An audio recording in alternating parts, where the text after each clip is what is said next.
আসসালামু আলাইকুম, কেমন আছেন সবাই? আশা করি অনেক ভালো আছেন।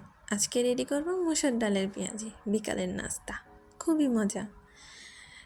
একদম অন্যরকমভাবেই বানাবো কাঁচা মসুর ডালের পেঁয়াজি।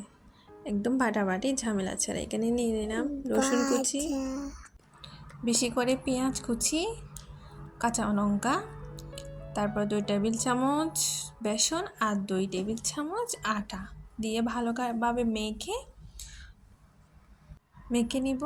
দিয়ে দিলাম আধা চামচ জিরার গুঁড়া, অল্প একটু গোলমরিচ, স্বাদ মতো লবণ দিয়ে মেখে নিয়েছি। তেল একটু মৃদু আছে, ছেড়ে দিব পেঁয়াজিগুলো।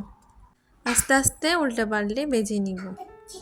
ভালোভাবে ভেজে উল্টে পাল্টে রেডি হয়ে যাবে আমাদের এই মজাদার পেঁয়াজি।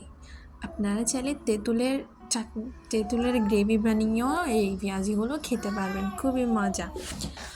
আমাকে একটু ফলো করে দিয়েন, ফলো করতে ভুলবেন না কিন্তু।